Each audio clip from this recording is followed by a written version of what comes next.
Saya menemukan satu buah jamur. Tapi melihat dari kondisinya, sepertinya jamur ini sudah cukup tua.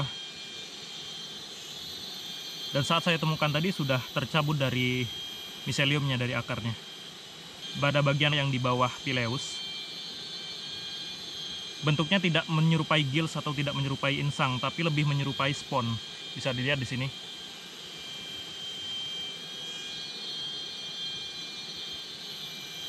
Jamur pelawan ini cukup jarang untuk ditemui. Dan jamur ini bisa dimakan. Namun melihat dari kondisinya, jamur ini sudah digerogoti oleh serangga, mungkin semut dan serangga lainnya. Bisa dilihat dari bagian pileusnya yang sudah tidak utuh lagi. Ada lubang. Uniknya dari jamur boletus ini, apabila jamur ini terluka, misalnya diiris atau dibelah, jamur ini akan mengeluarkan senyawa yang memberikan warna biru keungu-unguan. Seperti ini, bisa dilihat.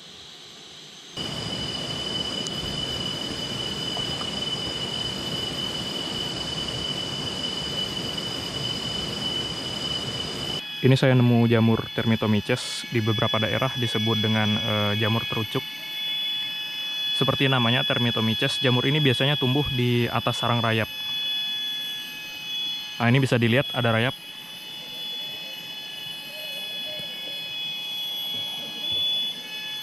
Jamur Termitomices bisa dimakan.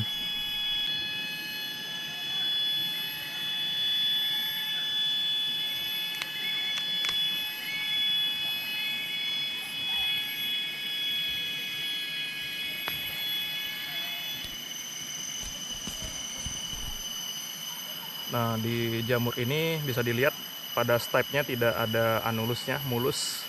Bagian gills-nya berbentuk lamela, lembaran-lembaran. Di cap-nya berwarna coklat tua seperti ini.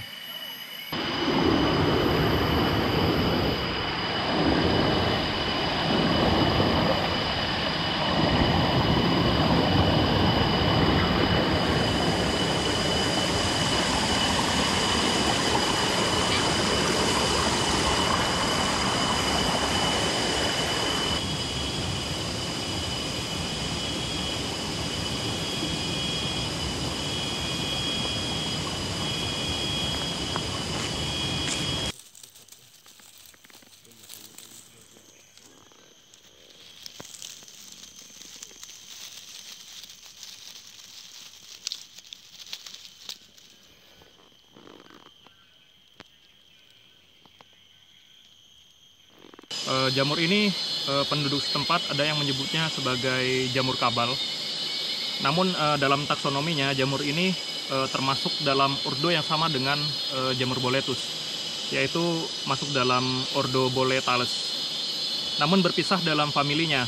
Jamur ini masuk dalam famili Zoelaceae, sedangkan untuk boletus itu masuknya di famili Boletaceae, seperti jamur pelawan yang saya perkenalkan sebelumnya. Jamur ini selanjutnya termasuk dalam genus Suillus, ada banyak sekali spesiesnya. Namun jamur ini memiliki karakteristik yang sama dengan boletus. Apabila terluka di bagian tubuhnya, jamur ini akan mengeluarkan warna hijau tua, biru tua, sampai dengan warna hitam apabila terlalu lama. Itu merupakan efek dari enzim yang terdapat pada jamur ini yang berinteraksi dengan oksigen di saat dia terluka. Jamur ini biasanya tumbuh di bawah-bawah pohon pinus atau di bawah pohon akasia. Kemungkinan juga tumbuh di bawah pohon lain, namun biasanya di bawah kedua jenis pohon itu. Jamur ini juga merupakan makanan favorit bagi beberapa hewan seperti semut dan juga siput atau bekicot. Jamur ini sebagian besar bisa dimakan, sebagian lagi dapat menyebabkan gangguan pencernaan. Nah, untuk itu disarankan saat mengkonsumsinya, kita harus mengupas bagian kulit dari pileusnya ini. Bagian tudung ini, bagian kulitnya kita kupas, lalu selanjutnya kita rebus selama 10 sampai dengan 15 menit, baru kita olah menjadi makanan.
Jamur rusula biasanya memiliki ciri stipe yang tanpa anulus, hymenophore yang berbentuk gills, dan pada pileusnya biasanya terdiri dari 2 warna.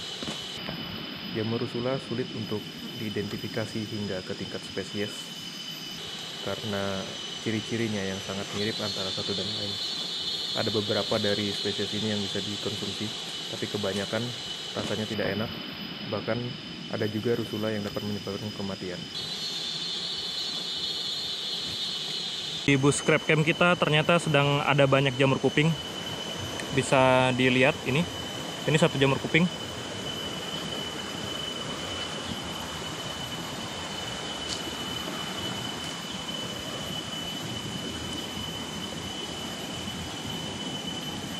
Ini juga jamur kuping.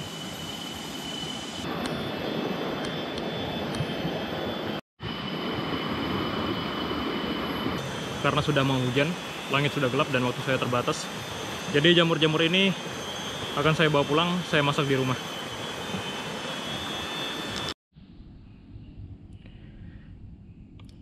Jadi ini dia hasil dari jamur yang udah direbus. Di sini isinya jamur kuping dengan jamur Termitomyces yang sudah direbus. Jamur Termitomycesnya ini bisa kita lihat di organ penghasil sporanya atau hymenophore-nya setelah direbus sudah tidak berbentuk lagi. Yang sebelumnya berbentuk seperti lamela atau seperti bentuk gills, seperti insang. Yang di sini kumpulan dari jamur Suillus dan jamur pelawan yang sudah direbus. Saya udah nggak bisa ngebedain lagi yang mana pelawan yang mana Suillus. Saat direbus hasilnya sama. Tapi sebelumnya untuk jamur Suillus, untuk jaga-jaga jamur Suillusnya saya rebus dengan 3 kali pengulangan. Setiap direbus lamanya sekitar 5-10 menit.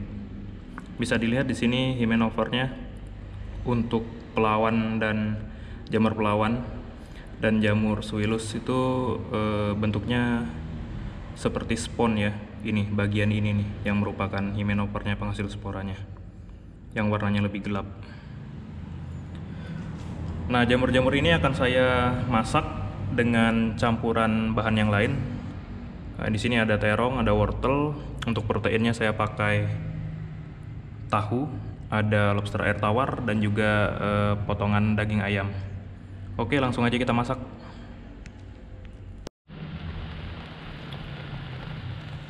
Terong dan wortelnya udah dimasak. Selanjutnya kita masukin bahan-bahan lainnya.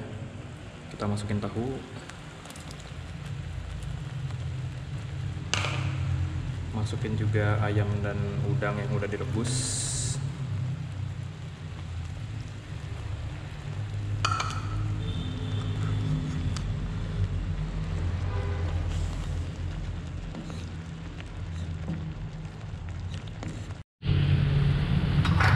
Sekarang kita masukin jamurnya.